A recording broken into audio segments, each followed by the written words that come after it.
Arbans, and welcome to the Premier League review show. I'm Gav Mack, and that's Ed Hall. Edouard, how are you? I'm really good. Liverpool didn't lose this weekend. Hey! Ping, ping, ping, ping, ping. And we are here all damn week. So, of course, you can follow us on all social media platforms at Top Football. You find us on YouTube, Facebook, Twitter, Twitch, Instagram, and other things as well at Top Football. And if you put Top into Google, our name comes up first. Now you do. Of course, the standard message that we spread to every single person going in the world is that there is no room for racism. If you see it, deal with it, report it to the relevant parties, and make sure it is eradicated, not just from football, but in life as a whole. Ed. Hello. I'm kind of wishing I went for a white cap because then we'd look like Twist and Pulse or something. Do you know what I mean? I was just thinking. I'll tell you what, we'll get that sorted out for next weekend. Yeah. Right, my beer of choice today is Grolsch. Nice. I only drink it when it's ready. See what I did there. Anyway, let's talk football, huh? Let's talk football. I bet you're buzzing. Yes, within reason. Yes. Arsenal 2, Tottenham 1. The North London Derby. Arsenal winning. North London is red. We all knew North London was red anyway, but that's not for discussion. It's not. Spurs have done really well over the last few years, granted, and I take my hat off to them. I won't right now because I've had the trim since the end of November, but there's a time when you have to get in your lane and stay in your box. And yes, I'm going to be cocky as hell for the next 5 minutes. So Spurs fans, if you don't want to hear this, tune back in at 8 minutes past 7. That'll be fine. Ed, what did you think of this game? I'll start with going into the game. I thought probably Tottenham were the favourites going into this game because they've started to look like they've found a bit of pace to them. Gareth Bale's started playing football. Harry Kane's Harry Kane. They look a good outfit. I thought they might have enough to sneak a top 4 challenge. So I had them as favourites. Bookies had them at 9-5. I was thinking that's free money, that is, isn't it? Well, they've been winning. They've been winning about, like, what was it? Last result was 4-0. They've been keeping them out and absolutely banging them in. Yeah, they've won 5 on the spin as well. You can see why Arsenal have been very unpredictable this year. You don't know which Arsenal side you're going to get. You look at the start of the season, then there's a resurgence, then there's a blip again, and now there seems to be a bit more of a mini resurgence again under Arteta.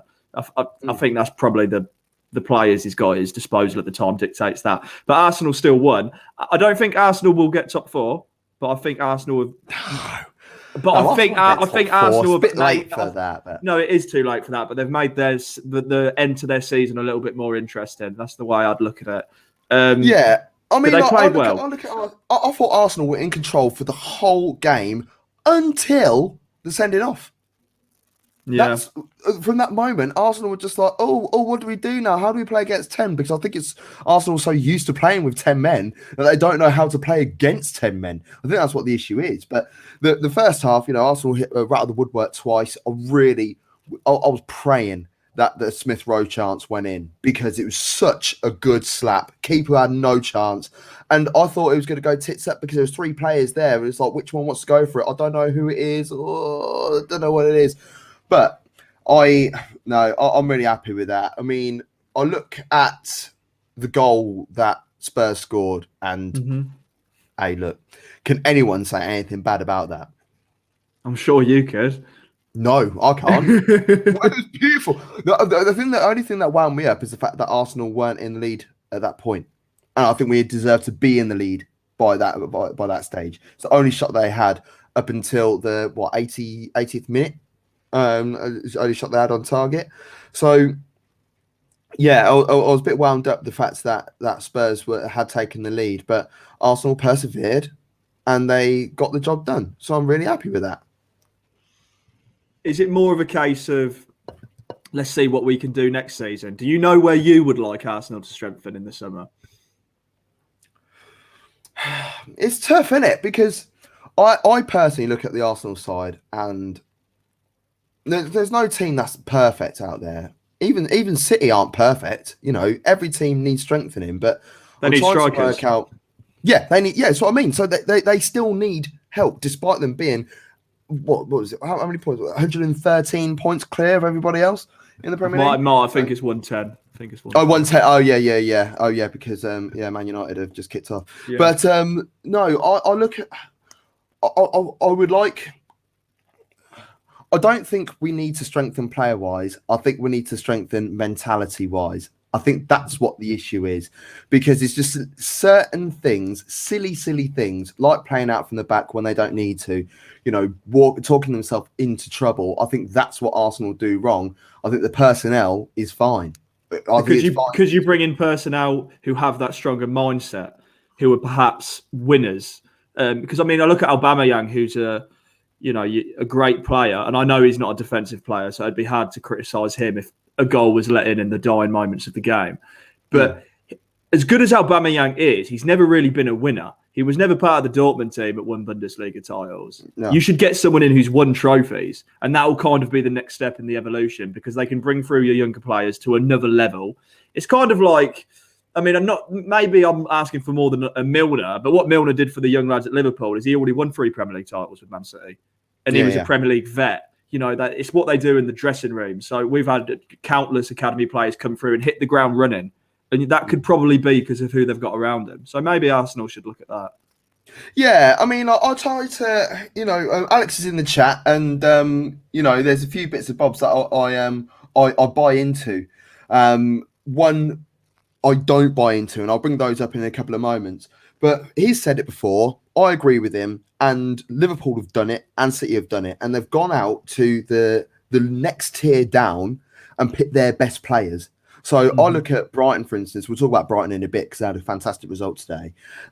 I look at someone like Lamptey at right back. He's young, he's hungry, he wants to progress. Basuma, same situation, young, hungry, wants to progress. I think Arsenal need to look at those type of players because we've tried getting in the world-class players, or the players that have played for world-class clubs, and it's not necessarily worked. It has in turn at times. Sometimes it ends up stagnating a little bit, so I don't think, and if you're playing for a top tier club and you are then coming to Arsenal, it goes to show you that you are not a top tier player anymore. And that attitude that players have got, can it continue? I don't know. But, on that, I want to just go to a couple of the comments where we'll talk about strengthening Arsenal. Striker, left winger, central midfielder, right back, and then a goalkeeper. That's a lot of stuff. Now, striker, I would love to go out and get. I would love to go out and get a striker. Who's out there that you could go and get? Who's going to be out there that you could afford? And Danny Ings. Injury prone. So would he be worthy? I just don't want to see Silva in an Arsenal shirt. Him, Lacazette, and Aubameyang. Yeah, he'd probably spark some life back into an Aubameyang. Yeah, potentially. Left wing. But I don't think we need anyone on left wing. You don't need any wingers in my opinion. I don't think we need any wingers. Centre mid. Basuma. That's what I'm talking about. Get a Basuma in, and the right back Lamptey. Goalkeeper wise, I do think Leno is good enough. I think he is a top goalkeeper. I just don't like the mentality of the playing out the back and all that crap. It does my head in. But the one that I disagree with is the last 15 minutes energy levels dropping. I don't think it dropped. I thought it was an attitude drop because Spurs had to come out and play because they were down to 10 men and they needed to get something out of the game. And Arsenal got panicky and allowed it to happen. And I'm not a fan of that happening at all. Ivan Toney, Northampton legend. So, I'll take it. That'd be a gamble, though. It depends it's how a gamble, much but he's playing for a lesser club and he wants to step up. So, therefore, this is his opportunity. And he gets on the end How much do you think Ivan Toney would cost, considering? Because 25 mil. Yeah, probably. But I imagine it'd be quite hard unless he forced a way out. But you imagine if he comes up with Brentford, which looks likely, he might get one season under his belt in the Premier League with that team and then make a move. I don't know if I could might double. No, exactly. You play risk of that. It's catch-22. Them ones. Maybe. What about, we'll see what about Spurs? What about Spurs? Does this result affect them? It affects where they're going to finish. But the problem is with Spurs, I really like them going forward, but I look at the rest of the team and nothing interests me. You've got Alderweireld, who's an age player to say the least. Way past his best. He's not the player of 3-4 years ago. I think Lloris is overrated. Has been for a long time. Even at his peak, I didn't really rate him as highly as other people. But I don't think you've got a stellar goalkeeper in the goalkeeper department. Midfield, is there anyone in midfield who you go, I'd want them in my team? At Spurs? Not prospects, just not. And even if you look at maybe like a Dele Alli if he came back in form, but still, you wouldn't really want them. The only player I'll look at is Højbjerg, and I would have him I think he's the signing of the season. But okay, that's fair enough. But do you think Højbjerg is next level or good for Tottenham? I think he could play for any club in the Premier League. Okay. Honestly, doing what he does, I think he could play for any club in the Premier League. He is. I'm not going to say he's world class because he don't have to be world class to be able to play for every club in the world, if that makes sense. He could go and do that job, what he does at Spurs, at any club in the world. It's one of those unnoticed, thankless tasks that he does.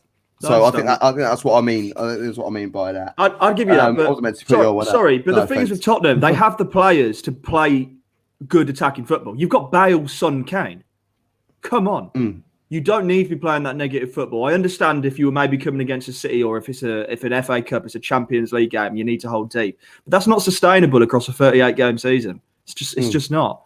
Probably used to be, but the levels have raised so much. There's teams, the top 10 teams have world-class players then, compared to a top 2. It's completely changed now. It's not sustainable. And before we go on, the penalty decision in this game, do you think it should have been a penalty? I don't know anymore. The actual challenge itself is worthy of a penalty 1,000,000%. But the nature of how it came around, you don't normally see them given. So I'm happy to see it given, but what I want to see is this to be given every week when it happens. You want the consistency? Yes. Yeah, okay. I understand that. 100%. Right, Leicester. Hold on a sec. Okay. I agree with you. I did throw world class out there, but they have very top talent in the top 10 clubs who on their day can damage any club. That's something we didn't have in the previous 10, 15 years of the Premier League. But you're right, I did throw world class out too easily. Yeah. Easy. What was world class was this performance from Leicester. 5-0 winners over Sheffield United. A hat-trick for Kelechi Iheanacho, which... Do you remember when he was meant to be like the next big thing? It was like he was going to go further than Marcus Rashford. I was joking. I was texting my mate saying, "Man, United fans, like I told you, he was better than Rashford." Despite that comparison, though, I've always quite liked him as a player. I thought he'd stay at City, but then it kind of dwindled off. He wasn't banging in goals anymore, and they shipped him off. Leicester played well today. Leicester did good to dust off some recent results to come back. But Sheffield United, you imagine that it's got to be really bad behind the scenes there. I mean, you've just lost Wilder, and you got to put the kids out for the rest of the season now. Just accept that you're going down. Well, I think they already thought they were going down, but to now lose the man who took them to the promised land has got to be. It's got to be tough psychologically, because I bet you a lot of them lads didn't even want to see him go. No, of course not. He's been a beacon to them. A lot of those lads have been there since League One as well. It's been like the Southampton situation when they came through and got to the promised land themselves. A lot of those lads came from League One. Schneiderlin, Lallana, all knocking around there. And it's the same with Sheffield United now. But Leicester, you're right. This is a massive result for them, and it's about time that they were able to. Turn the screw on in these sort of games, because these are games that, over the season, yes, they've done well. Yes, they've been in the top 4, but they will lose silly games like this. And the fact that they're out of Europe now, they look dead. They look dead in the Europa League. I was thinking today, like, as much as I love Leicester, and I would like to see them in the Champions League, because they put a stellar in performance last time after they won the league. This team can't be just as dangerous, but they look poor in the Europa League, and I thought you're going to get torn up in the Champions League. They really need to fix up, and because their style of football suits the Prem. I wonder how it will suit a Bayern Munich or It doesn't even have to be one of the top end. Like the No, top it doesn't. I mean, they got knocked out in the Europa League when who was it by? It's who Slavia Rangers Prague. have. I mean, no offense, Slavia Prague. I'm sure they can do some. They can play some decent football, but Leicester should be the Premier League side. Leicester should be beating Slavia Prague. Yeah, there's levels, isn't there? There's definitely levels. Exactly. What I did enjoy today is watching Jamie Vardy with an alternative approach to this game. You know, who liked to be on the end of stuff, but this time he turned provider and set up 2 of Iheanacho's goals. Yeah, I like the second assist where he just quickly whips it across the box. It looked like a poor ball at first, and then it just straight up made it to Iheanacho. Iheanacho wasn't going to miss any of these chances today, was he? But no. Jamie Vardy, man, he's just he's a marvel, isn't he? To peak so late in his career and to still keep pushing on. I mean, how old's Vardy now? 34? Is he 34? Yeah. I think he's a touch older than me. Jamie Vardy. He's 48 then. Prick. He's just turned 34 in January. There you go. So yeah, he's old. We're in the same school. Yeah, that's nice. So yeah, he's doing bits and he's loving life. And if I was Gareth Southgate, I would be like, by hook or by crook, just get him in. And I'd like to see England maybe play a 4-2-3-1 with just one holding midfielder. You know, like a more Mason Mounty sort of guy. You're wasting your time, Kane, man. It's not FIFA. It's not going to happen. It's not going to happen. Euros around the corner, bro. He ain't just going to go, man. Guess what? Yeah, but Jay Vardy's been doing it year on year, constantly. So, it's just frustrating. But this defeat, this is, I think, it's like the first time since Wilder had brought them into the Premier League that they lost by 3 clear goals or something like that. It's ridiculous. I know it's their heaviest defeat in 20 years. I like to really. I didn't know that stat. I like to think that perhaps it might have been really bad behind the scenes, and there's stuff we don't know about for Chris Wilder to be sacked. Because I mean, they knew they were going to the Championship. It'd take a God-given miracle to have stayed in the Premier League, even with Chrissy Wilder still there.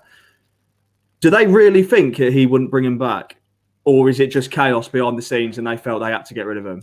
That's the thing. I mean, like, who now goes into Sheffield United and attempts to try and bring them up? I can't imagine they were so naive to have just believed that. There must be more to it.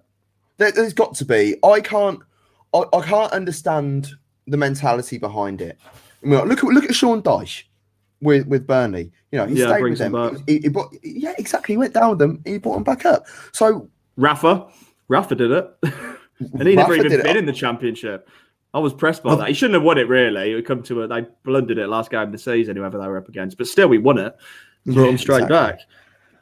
Yeah, so, yeah. Look at the Norwich manager. Look at the Norwich manager. Fuck him. So, he'll probably come into next season having learnt from, that first season of pure errors. They played some good football, but, you have to learn sometimes to become better managers, to become better teams. Yeah. And that same squad of players has brought themselves straight back to the Premier League. I disagree. This is where I have problems with clubs. I really think they let down their fans and they let down the people who've got them places. I understand it's a business, but come on, man, it's Chris Wilder. Yeah, 100%. The Lallana Derby happened today. Sheffield United, just spoke about them. Southampton 1, Brighton 2. Massive, massive result for Brighton down there at the bottom. And not just that, it's arguably brought Southampton into a bit of a relegation battle. And the international break is happening in a couple of weeks. And I think they are desperate to see that, to try and get some time to regroup and start again and put a push in at the end of the season to ensure that they don't go down. This is a Southampton side that were top of the league at one point this season. Yes, it was relatively early on. Yeah, everyone was top of the league at one point. Yeah, even Arsenal spent the whole pre-season top of the league. Yeah, you did. Now that Brighton are gone, Bournemouth are gone, it's great. We actually stayed top. But no, on a serious point though, Southampton, they are in a lot of trouble. I don't know if they're in a lot of trouble. I think they're in a lot of trouble in terms of progression next season. I don't really see them being in danger of getting relegated. I think it's 7 points. I know Fulham are the only side who can get out of it now. The results, which we'll go into later, pretty much confirmed West Brom are out. Come on, man. You look at the players they've got, you'd expect them to get enough results to get them over the line. I don't even know if their fans will believe that they're in a relegation battle. It's a bit like when you said Burnley was in a relegation battle. I didn't for a second believe it. And do you think they're in one now? Still? Well, they're on the same level of number of points as Southampton, but I feel that Burnley have a way out, where Southampton, the quality-wise, they've got all the players that they need there. It's a morale thing right now, and I don't think it's anything to do with the manager. It's not the manager's fault, because I don't think the performances have been all that bad. And once again, the players that they've got, you look at Ward-Prowse and Romeo in midfield, great players. I think Vestergaard is a half decent defender. I'll look at the two goalkeepers that they use. They use Forster, and they use let his name just slip, but his name slipped my mind. But they've got the two goalkeepers there. They've also got Kyle Walker-Peters who's doing a job. Ryan Bertrand, a Champions League winning Ryan Bertrand. Theo Walcott went fit. Danny Ings. Armstrong. So they've got Minamino. Minamino's been putting in performances since he's been there as well. So this is a decent Southampton side. That should be looking at easy mid-table and potentially pushing for a European spot. But Bednarek's sick as well. No, not Bednarek. Not Bednarek. I rate Bednarek, but he has had some blunders in recent weeks. He was like Vestergaard. I love Vestergaard. I tell you what, I think Vestergaard goes to a top, no offense, Southampton, but if he goes to a competing top 6 club, I reckon Vestergaard does bits. I'd love to see him next to Van Dijk, but FIFA dreams don't come true. Well, it doesn't have to be FIFA. It's Southampton, so it could happen. Yeah, but exactly that. We spend our loyalty points. But did you know Southampton have Burnley next? That will be a very, very interesting game. Very interesting game. Now, Brighton, on the other hand, they have been playing some fantastic football. I mean, let's rattle through the goals quickly. The first goal after 16 minutes was Lewis Dunk, great header. I do question a bit of the goalkeeping in terms of positioning, but the header, all the same, was fantastic. They got a bit lucky with the equaliser, but it was a fantastic finish as well. Nice volley, top bins, can't really do anything about that. Ken Sanchez. But the Trossard goal, the movement for it, and I want to talk about Danny Welbeck, who has only just come back from injury and looked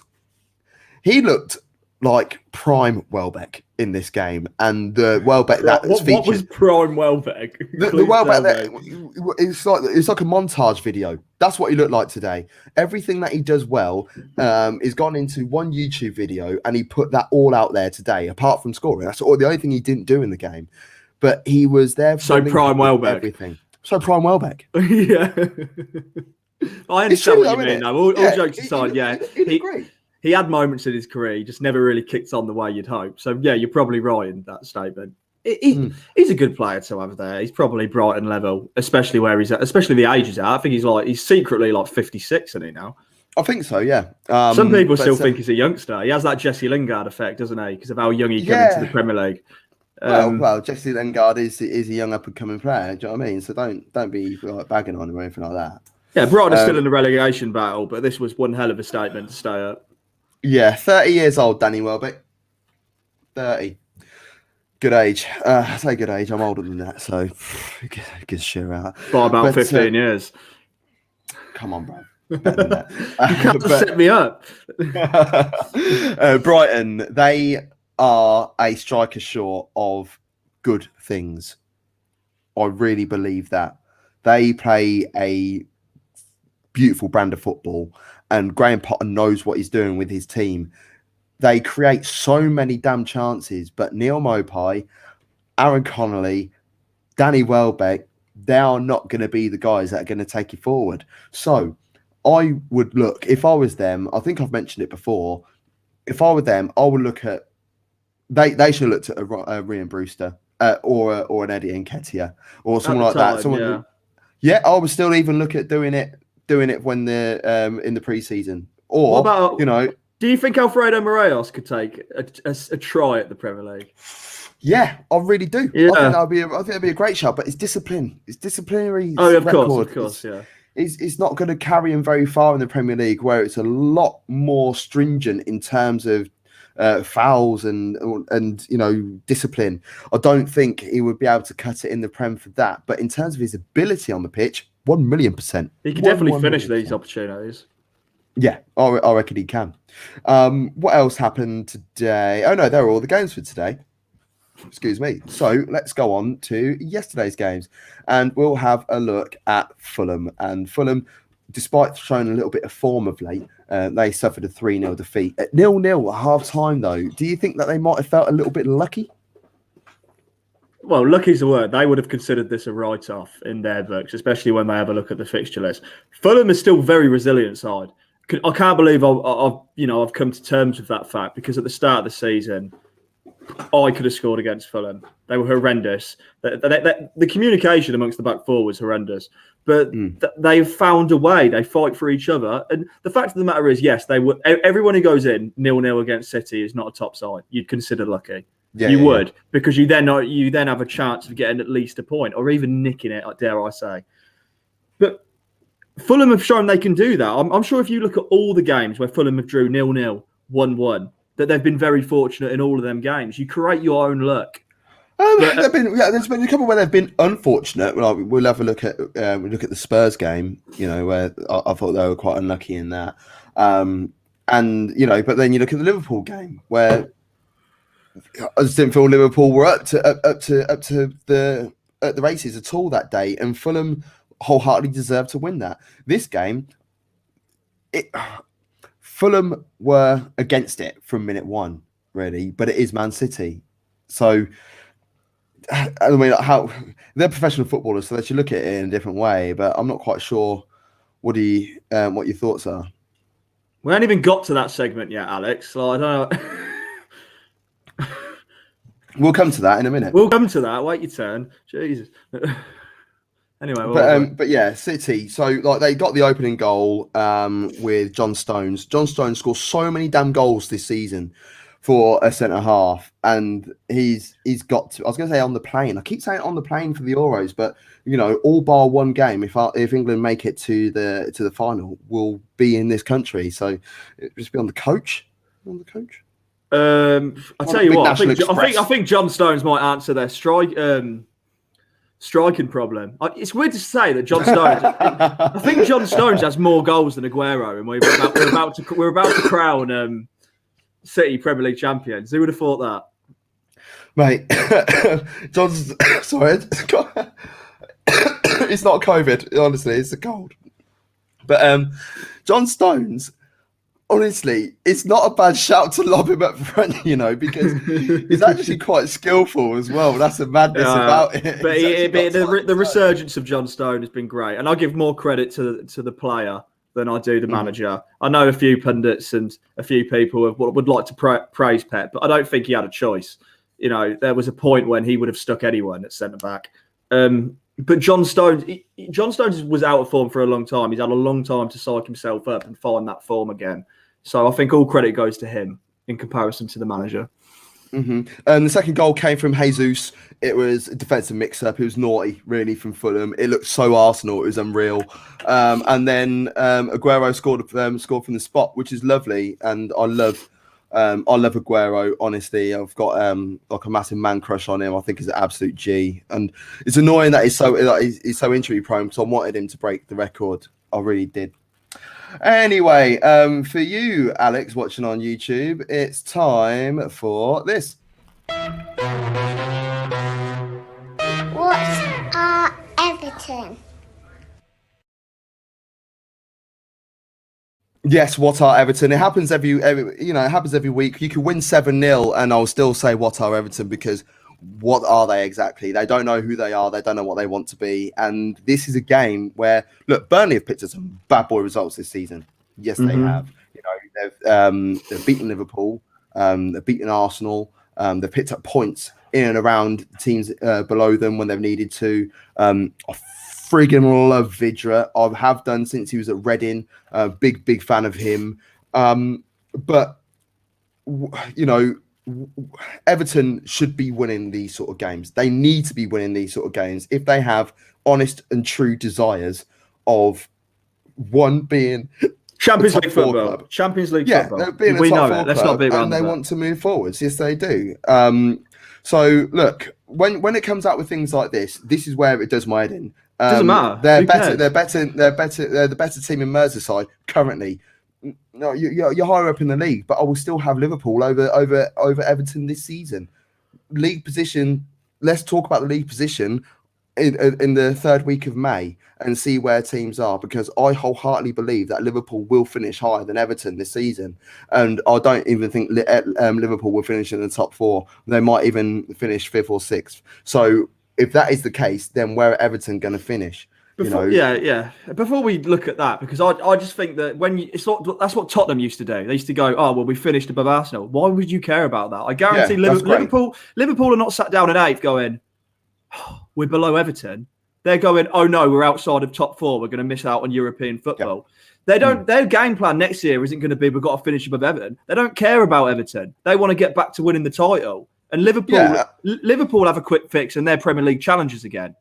Everton are at the peak of their powers, and you're struggling for top 4. But I did think Everton were making. Again? I was born in 1997, and this is the best Everton side I've ever seen.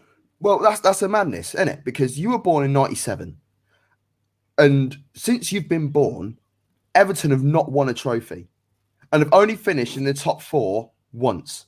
I respect Everton, man. They're a fantastic club. I do. And I've always thought that they used to be... I always thought they were going to break into the top 4 at some point. And I thought Ancelotti might be a statement. But I thought Everton were progressing because they beat Southampton 1-0. They beat West Brom 1-0 when they're closing in on that top. The West Brom game was a classic one that I expected Everton to lose. Yeah. And then go on and run again. Because that's what you do. You go and beat the big clubs. Go and beat the teams that are knocking around doing stuff, and then lose these silly games. This is exactly what Spurs have done as well. But I've got beef with Everton because on Football Manager, right, you can only have what? On the old Football Managers, you only like the budget only allowed you, even if you cut everyone, the budget would only allow you to have 4 coaches, and it's like, nah, bro, I want a team of coaches behind me. So I used to chin him off and use Villa instead. So I've got beef with Everton from that moment. They're progressing though, but they are progressing. They are moving forwards, and it's not. But really, if you look at them on paper, against the other, and I'll include Liverpool in this, even though they're below Everton currently, because let's be real, Liverpool having a howler of a season, and they're still 3 points behind Everton, who have had one of their best seasons in my recent memory. But Liverpool win against Wolves and they're level on points with Everton. And Liverpool have been scrutinised. So it really shows how much progression have you made. I mean, you've got James Rodriguez, you've got Richarlison, you've got Lucas Digne, who's a good player. You've got Jordan Pickford, who's a national player, and I'll end it at that. He's a national player. Who got an injury this weekend as well. Richarlison's great. I like Richarlison. But you play your strongest 11, all injuries aside, and then you look at the strongest 11 of the rest of the top 6, top 8. Where do you think you rank in that? Top 4 is a hard achievement. It really is. It goes to show how difficult it actually is, especially now where every team in the Premier League has got cash, whether they want to spend it or not. But there's so many teams vying for technically 2 positions, because at the moment, not at the moment. Last few years, it's been City and Liverpool that have been doing their bit. This season, I can't see Man United coming anywhere outside second. So there are a whole host of clubs that are knocking around, that are vying for 2 positions to try and get into the Champions League, and it's going to be tough. And even with Everton's strongest side, I would then turn around and say, okay, who'd go out and buy other than the goalkeeper? Because other than the goalkeeper, I look at that Everton side. Digne, fantastic talent. What a talent. Maybe a new right back potentially, but I don't think you need one. You could just do with one. Love Ben Godfrey. I think he is going to be world class. I really do. And then who else you got? Keane, Mina. Midfield wise, I think you're sorted, because especially if you're playing a 4-2-3-1, Decore when fit, of course, and Alan, second best signing of the season for me. Yeah, behind. I completely forgot about Alan. So yeah, well, there you go. Yeah, because he does a thankless task. This is what I'm talking about. These players like him, players like Højbjerg, they're the ones that do thankless tasks. I don't know. Alan's a bit more flair than Højbjerg, I think. But yeah, I understand what you're saying. But the thing is, this is the strongest Everton team I've seen on paper. But I still compare that to the teams above them, and I go, no, there's a hell of a lot more stronger teams. So I think if they don't get top 4, If they get top 6, or even if they finished outside the top 6, you're getting stronger year after year. Make some more signings. Go again. I don't think it would have been a failure necessarily if Carlo Ancelotti doesn't. And honestly, if you finish above Liverpool, rub it in their faces. But that's not a mentality of a team who wants to go above and beyond. Because it's not, the Premier League isn't Everton and Liverpool. There's, there is plenty of other teams you've got to be better than. But I'm sure bragging rights, I understand that. Yeah. Now, look, we've waxed on about Everton, but Burnley won this game, and they deserve to win this game. The goals came from Chris Wood, 2-2. This one he actually meant. And there's an equaliser, not equaliser, sorry. There were 2-0 up, sorry, with Dwight McNeil. Can we just talk about how special that strike was? Go on, Gav. Describe it. If you haven't seen it, yeah, I think everyone needs to. Not you. No, the viewers, listeners, etc., etc. I honestly think that you need to sit in a dark room and watch that, and make sure you have a box of Kleenex alongside you to witness how fit this guy is. Honestly, he's cut inside and he's used his left peg, he's curled round. I know straight away that that Jordan Pickford has very small arms. We all know this. But you could have had 3 goalkeepers in there. No one's saving that. The curl on it's absolutely fantastic. It was gorgeous. Burnley, yeah, are they in a relegation battle? Don't know. Ed doesn't know. Yes. Mathematically, yes. No. Right. Got here from DJ Yannick who's watching. Miss Matt, was the choice of socks you chose today a difficult one to make? You must know me, by the way, because you must know that I wear super colourful socks and mad patterns on. Today, I have gone with a very interesting number. 1 second. Get your socks out for the lids. Oh, God. Turn the lights out. Turn the lights out on these socks. That's what it is. These socks are, bearing in mind, I don't really go out anywhere anymore. And I still make sure that I have like bad boy socks on. So I have gone rainbow multicolour socks. For tomorrow, I don't know. I don't know yet. Because tomorrow is a new day and we'll see how we get along. And you said you got a question for Ed. Feel free to make to get that over. And he also asked, if Arsene Wenger had a child with Darth Vader, would they call it Arsene Vader? I do kind of like that. McNeil's goal was brilliant yesterday, well deserved. Everton should have lost, as Burnley were the better team yesterday. Burnley are a team that know how to play a 4-4-2, and I'm old school, so I love a 4-4-2 formation. We are called two up top for that reason, I'm pretty sure. Yeah, exactly. Yeah. Big man, little man, 2 up top. Do you know what I mean? So that's the whole point. And I'm definitely the little man because I'm not very tall. Crystal Palace 1, West Brom 0. West Brom doomed. I think we knew this anyway. Goal came from Milivojevic.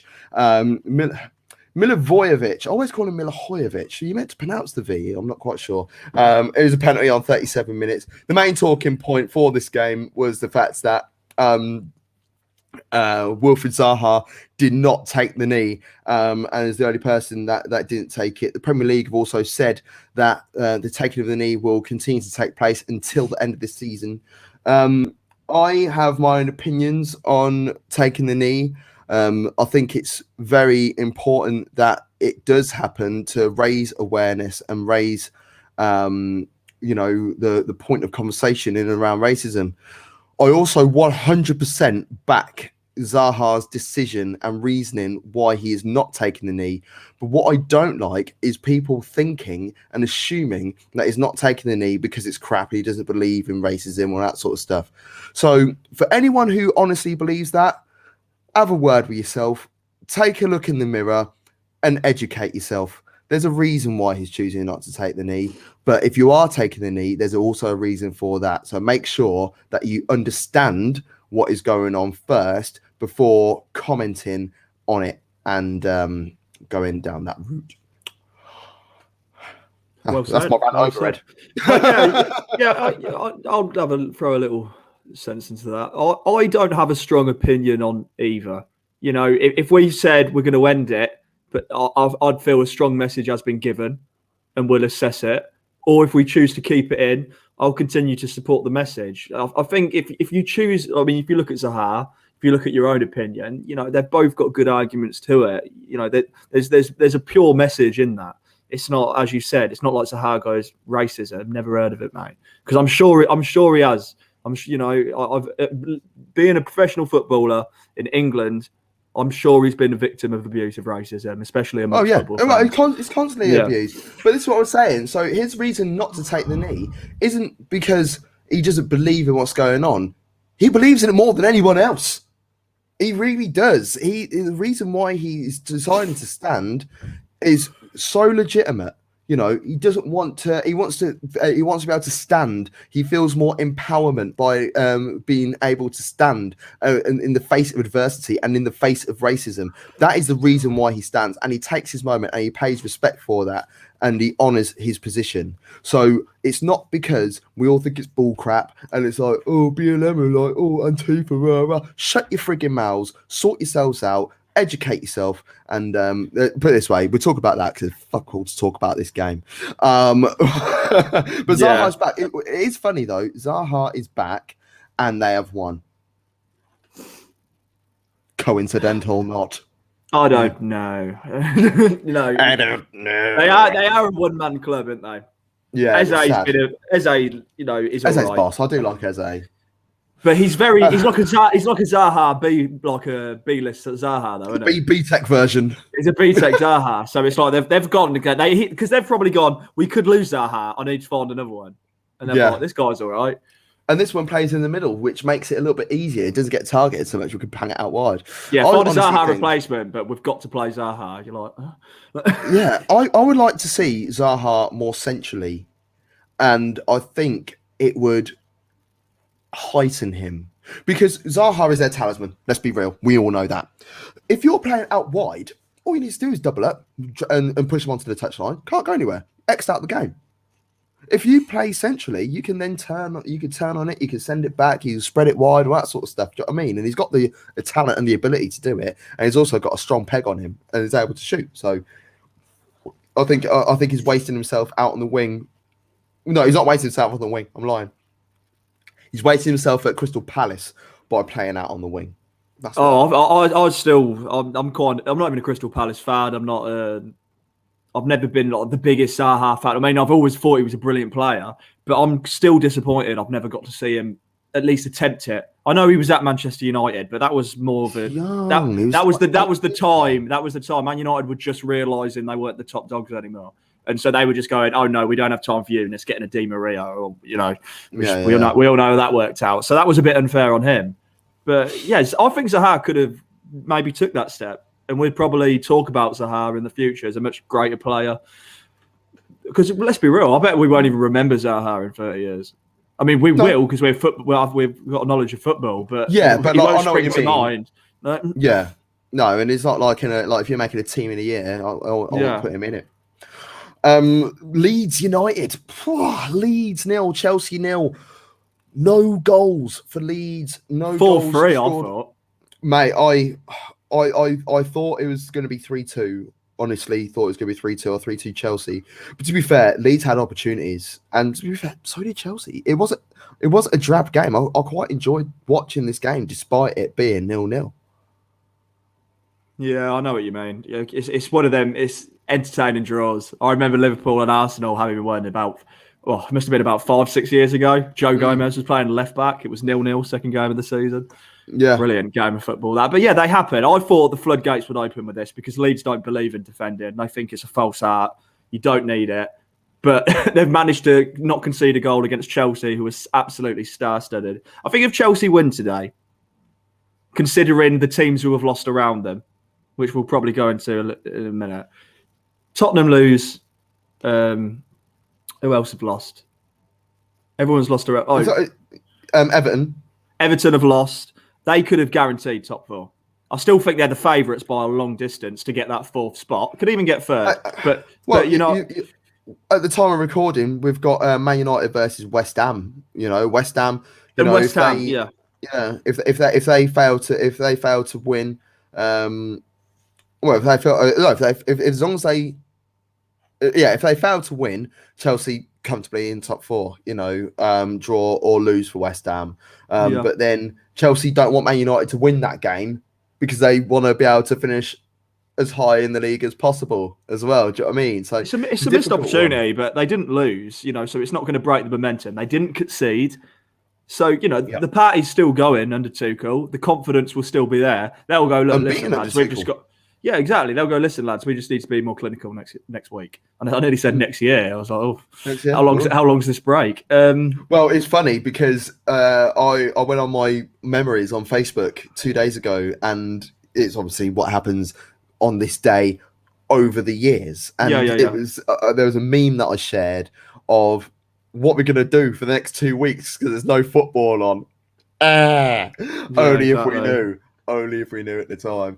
And the final game we're going to be talking about is Newcastle versus Aston Villa. We need to have a steward's inquiry into Newcastle Football Club. I really do. Newcastle United Football Club, I should say. So the game finished 1 apiece. To be honest, I was watching this sparingly on the iPad whilst Bundesliga football was on the telly box because, Bundesliga is so cool. And you can catch us on Wednesday, by the way. I watched the Bundesliga show on Wednesday.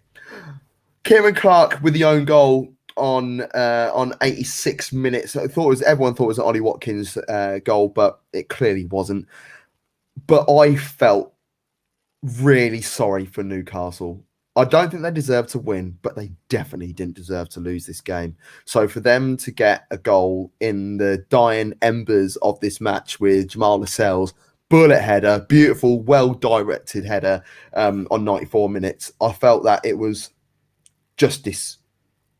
It was so Newcastle because they put themselves in the doghouse and then just got themselves out of it. I mean, who concedes an 86th minute own goal and then has to score a 94th minute winner? It was the Newcastle show. Yeah, it was the Newcastle show. Newcastle were trying to relegate themselves and save themselves at the same time. Don't save her. I don't want to be saved. Don't save her. When I looked it up, because I missed this game. This was on the Friday night, wasn't it? It's Friday night, yeah. Yeah, so I was still working Friday night. And I saw the result, and I didn't even check the score, the goal scorers to the next day. And I was like, what? Newcastle contributed to both of them? Brilliant. Newcastle is still in deep trouble. They're still in deep trouble. Newcastle had some filthy opportunities in this game. And one in particular was from Murphy, where he sort of like jinked through and he's opened his body, Thierry Henry style, and he's rattled the bar. And do you know what? The strike itself actually pissed me off. And the reason why it pissed me off is because he put way too much juice in that when he didn't need to. He'd done all the hard work. The keeper, Martinez, was so far over to his right that it was just a nice, easy finish for me. And he's absolutely belted it, and it's come off the bar, and it's gone over there and whatever. I'm just like, mate, you have, if they had lost that game, I'd have been like, that's your fault, Jacob. That is your fault. Do you know what I mean? But Newcastle United, right, they're in the thick of it, man. They are in a precarious position at the bottom of the league. I've got a load of Newcastle fans knocking around on my Twitter. They all want Bruce out and that sort of stuff. They are 2 points clear of Fulham. I'd say Newcastle are the favourites. With the style of football you see, I know Newcastle had a bit of a spark today. I think it'd be stupid to get rid of Steve Bruce when you've got, 10 games left of the season. That's just idiotic. If you were going to get rid of Steve Bruce, you should have done it 5-6 games ago. Well, maybe if they get rid of him now, there's a bit of a new manager bounce, potentially. How many games we got left? How many have they played? They've got 10 games left. They've got 10 games left. Do not do that. He knows the players. He knows their strengths. Don't get rid of him. They've got some bad games. Well, no team's got an easy run. We all know this, right? But the last day of the season, true. The last day of the season, on the 23rd of May, as it stands anyway, which might get delayed by a week, Fulham versus Newcastle. That's it. That's a 6-pointer. It's a 9-pointer. If you ask me. That's the 100 million game right there, isn't it? I mean, let's have a look at the games that they've got next. They've got Brighton next week. We should do a watch along for that, by the way, if it's on an which appropriate time. Newcastle Fulham. Newcastle. I've got plans for the final day of the season. I'll speak to you Oh, I about bet that you. off air. Oh, is that the last game of the season? Sorry, I That'll be last misheard game you, of the mate. season. Yeah, Oh, I okay. know. That's We right, have baby. spoke about this. We have. Yeah. That's right, baby girl. That's cool. But Fulham, not Fulham, Brighton. Brighton next week, tough game, and then they've got Spurs after the international break. Then they've got Burnley away.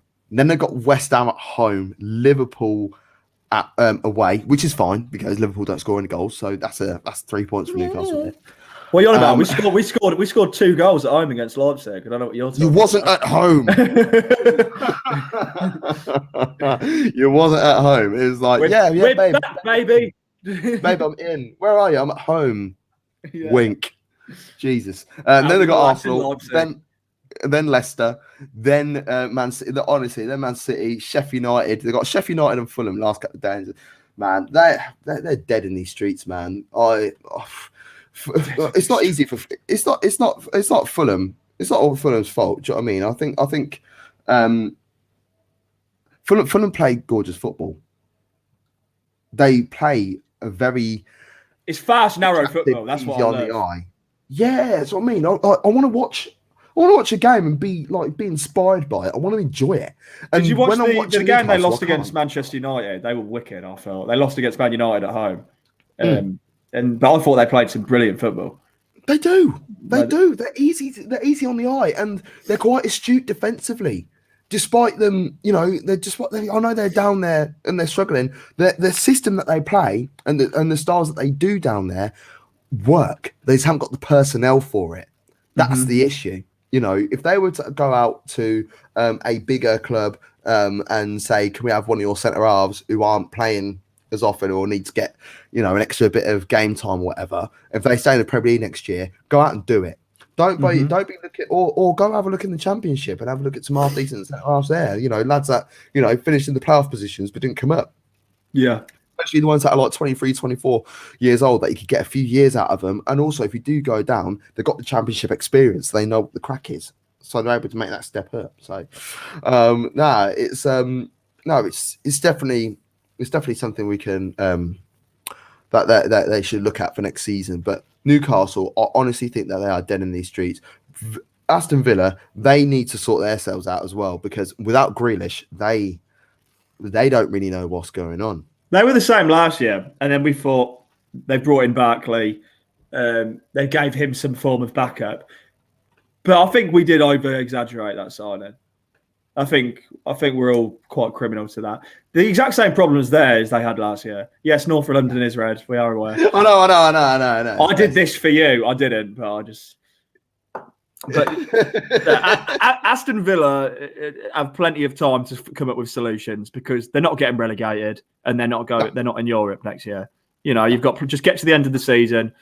But what does that mean for some of their star names, i.e., Jack Grealish, John McGinn? I rate him. Douglas Luiz. They've had this problem since he was in the Championship. And when they come up to the Premier League, I imagine when they come up to the Premier League, they would have thought if we stay up, we're still going to struggle to hold on to Jack Grealish. They didn't. He signed a new contract, didn't he? Yeah, he signed a new contract. He signed a new contract, but I felt that was just so they could get a big payout for Jack Grealish. Yeah, 100%. That's how it works. Yeah. It's like when people think, "Oh, you signed a new contract, yeah, they're going to stay with us." No, it's a deterrent. That's what it is. But some players will be reluctant to do it. But players will be reluctant to do it sometimes, and then you get like a Mesut Ozil situation, which can happen. Yeah, exactly. But look, I like Aston Villa for what they are, but they've reached the roof of that system they've got because that system is Jack Grealish. Yeah. Right then, let's have a look at some tables. The bottom is Sheffield United, of course. We all know that they're there. I'm just making that big for myself so I can see what's going on. And then you have got what have we got there? Yeah, West Brom, 29 games, 18 points. Not cool for them. They have to be going down. There's an 8-point gap between them and Newcastle. And I don't think any club has ever got out at this stage of a season when they're that far behind. So Newcastle, they're in the mix of the relegation zone right now. Brighton have gone ahead of them. They're on 29 points. Newcastle Burnley are and away at Southampton. Brighton next. Yeah, exactly. Yeah, next weekend. Mad things, That's man. a massive game. Absolutely mad. So yeah, Southampton, top of the league at one point. I think it was the end of October. They were top of the league. They are now in 14th place on 33 points. Could be involved in relegation battle. Who knows? Wolves, they're safe, but they've got Liverpool tomorrow. Is it yours? No, it's away, and we'll have Fabinho in midfield. Liverpool victory. So Liverpool victory. we're back, That's baby. easy. Back. And then Leeds United, they're on 36 points, and Crystal Palace, they are in 11th on 37 points. And we have a look at the top half of the table. We've got the That's Arsenal. the Bundesliga. That's the Oh, it's the Bundesliga one. Oh, bloody hell. Unless there's been a Bundesliga. change. Unless there's been a change to the Premier League this weekend. I'm not aware of. Schalke doing all right, aren't they? Yeah, so That's brilliant. bloody hell. Right, so Arsenal 41 points. So they got to the magic 40, which is so key, which means that Arsenal will not go down. Aston Villa, they have played a game less. They're also on 41 points. Then you've got Liverpool, who have got Wolves tomorrow. They are in. Where are they? They are in. Wolves are in the bottom half of the table. I'm losing track of my mind after seeing that Bundesliga thing. It's completely screwed me. Spurs are in 7th on 45 points. Everton 6th, 46 points. West Ham currently are playing against Manchester United, so this is a table without those in it, and they are currently on 48 points. 0-0 as it stands. So they'll be on 49. Spurs are down there. Chelsea are in 4th, 51 points. Man United, 54 points. Leicester, 56. And then Newcastle. Blood, what is going on with you, Gav? I swear to you. Manchester City, they are top of the league. They are some 15 points clear of everybody else.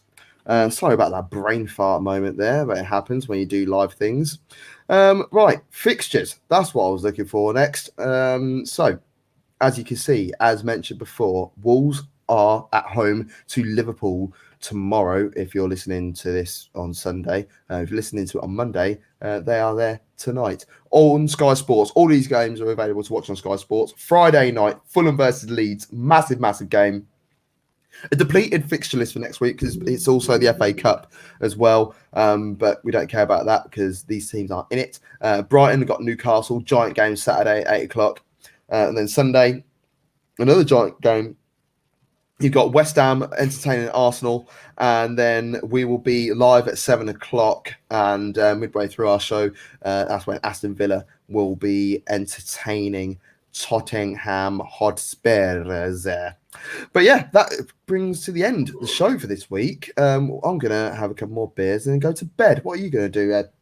I haven't decided. I'm quite hungry, so I'm probably going to go eat.